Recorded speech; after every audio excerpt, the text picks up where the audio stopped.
Après avoir aidé Adèle à formuler observations et sentiments lors du dernier épisode, nous allons aujourd'hui voir les 2 dernières étapes de la CNV avec le besoin et la demande. Je suis Will, créateur de la méthode éponyme qui réconcilie humain et performance au travail.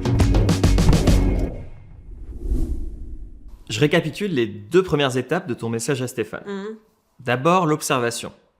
Je n'ai pas vu passer de réponse à mon message. Puis, le sentiment que ça a déclenché chez toi, la tristesse. Cette tristesse, c'est le signal d'un besoin à nourrir, qui était selon toi, avoir un retour. Ouais, j'ai dit ça, mais du coup, tu vas encore me dire que c'était pas un besoin, donc... Exactement, c'est ce qu'on appelle une stratégie. C'est-à-dire ? Pour mieux comprendre, prenons un exemple. Si par exemple, je te demande d'organiser un team building pour l'équipe interne, qu'est-ce que tu fais ? Un escape game. Ok. Moi, j'aurais fait un cours de cuisine. Ok. Est-ce que ça veut dire qu'on n'a pas pour autant les mêmes besoins ? Peut-être que si. Si. On a le même besoin, mais pas les mêmes stratégies pour y répondre. Qu'est-ce qu'on cherche à obtenir tous les deux avec un cours de cuisine ou un escape game ? Créer du lien ou à minima passer un bon moment ensemble. Exactement.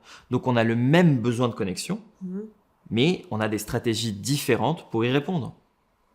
Autrement dit, le besoin est universel. Les stratégies, elles, sont propres à chacun. Ok. Donc si je comprends bien, si je vais voir Stéphane avec une stratégie, il y a de fortes chances qu'il la rejette et que ça recrée de la tension, alors que si je lui partage plutôt un besoin, il l'acceptera beaucoup mieux. C'est ça ? Exactement. Après, ça ne veut pas forcément dire qu'il va y répondre, mais on verra ça dans la prochaine étape. Ok. Et du coup, comment je fais pour exprimer plutôt un besoin qu'une stratégie ? En fait, les besoins correspondent aux valeurs dans la pyramide. Donc la question pour les faire surgir est la même. En quoi c'est important pour toi d'avoir un retour ? Je pense que moi, j'ai besoin de comprendre déjà pourquoi il me répond pas. Donc on en revient, à mon besoin de sens. Ok. Est-ce qu'il y a d'autres choses qui seraient importantes pour toi dans le fait d'avoir un retour ? C'est sûr que ça m'enlèverait un poids, parce qu'en vrai, j'y pense tout le temps, et donc je pense une forme de sérénité. Ok, donc sens, sérénité. Comment tu penses que Stéphane réagirait si tu utilisais ces mots ? Je pense qu'il se braquerait moins que quand j'exige un retour, En reliant le sentiment négatif au besoin à nourrir, on peut alors exprimer une demande pour essayer d'y répondre. Cette demande va permettre à Adèle de se mettre en action et donc de sortir du rôle de victime. C'est un peu l'équivalent de la première question de la clarification qu'on avait vue à l'épisode 2. Qu'est-ce que tu veux faire ? Passons maintenant à la dernière étape, la demande, qui va peut-être t'aider à nourrir tes besoins. Ok. Tu avais dit, est-ce que tu pourrais me répondre ? Ouais, j'ai dit ça, mais du coup, c'est quoi le problème ? Pour le coup, rien. Ça correspond parfaitement aux critères d'une demande en CNV. Ta demande est concrète. Stéphane sait exactement ce que tu attends de lui. Elle est aussi et surtout opposable. C'est-à-dire qu'il peut dire non, contrairement à une exigence. La vraie question, c'est comment tu réagirais s'il disait non ? Pas ouf. Ça sert à quoi de faire tout ça si c'est pour qu'ils me disent non ? Très bonne question. C'est justement la difficulté d'une demande en CNV. Accepter le non. Pourquoi ce serait quand même utile de faire une demande, même s'il pouvait dire non ? Au moins, il saurait ce que j'attends de lui. Exactement, parce que si tu attends qu'il devine, ça peut être long. Ouais. Et puis aussi, entre une demande et une exigence, qu'est-ce qui a le plus de chances d'être accepté selon toi ? J'imagine la demande, mais moi, j'ai besoin qu'ils me disent oui. J'imagine bien. Mais si c'est si important pour toi, qu'il le fasse, alors que lui refuse de le faire, est-ce que c'est pas intéressant de comprendre pourquoi ? Ah oui, c'est pas faux. Et en soi, ça nourrirait mon besoin de sens. Oui. Et puis il a peut-être des bonnes raisons de te dire non, que tu n'avais même pas imaginé. Et peut-être qu'en discutant, vous trouverez une autre solution qui vous convienne à tous les deux. Ok. Bref, ça ouvre la porte à la co-construction. Ok, mais si je prends Jeff, mon manager, il passe son temps à exiger des choses et pourtant tout le monde fait ce qu'il demande. Peut-être. Et en même temps, tu me dis que Jeff est un mauvais manager. Ouais, c'est pas faux. Pour Rosenberg, qui a créé la CNV, il n'y a que 2 attitudes face à l'exigence. Soit la résistance, soit la soumission. Ok.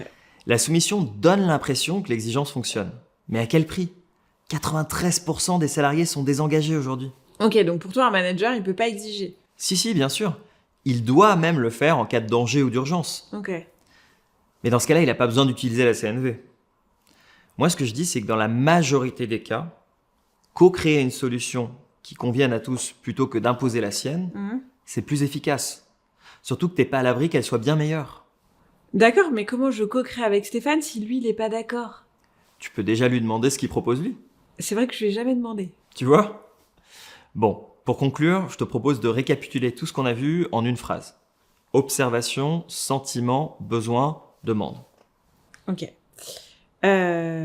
Stéphane, j'ai pas vu passer de réponse à mon message et ça me frustre parce que moi j'ai besoin de savoir si j'ai fait quelque chose qui ne te convient pas. Est-ce que tu serais ok pour qu'on prenne un café et en discuter? Parfait. Ça, c'est de la CNV. Ok.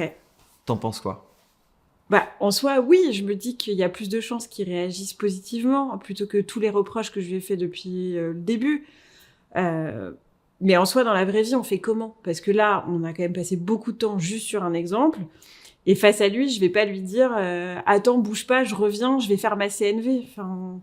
Alors, t'as raison, la CNV au début, c'est très dur de répondre du tac au tac. Mais t'as le droit de temporiser. Tu peux lui demander un peu de temps pour réfléchir, faire ton OSBD chez toi toute seule, on appelle ça l'auto-empathie, et revenir lui en parler le lendemain. Et d'ailleurs, tu verras que plus tu pratiqueras la CNV, plus ça deviendra fluide, et plus tu pourras à l'avenir répondre du tac au tac. Ok.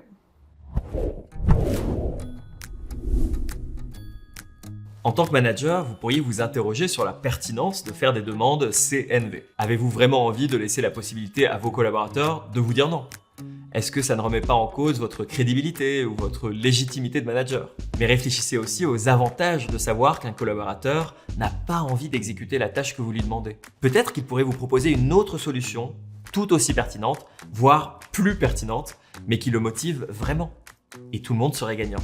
La CNV remet en question beaucoup de croyances du monde professionnel. Le but n'est pas de l'utiliser en permanence, simplement d'avoir à votre disposition un nouvel outil vous permettant de débloquer des situations que vous n'arriviez pas à résoudre.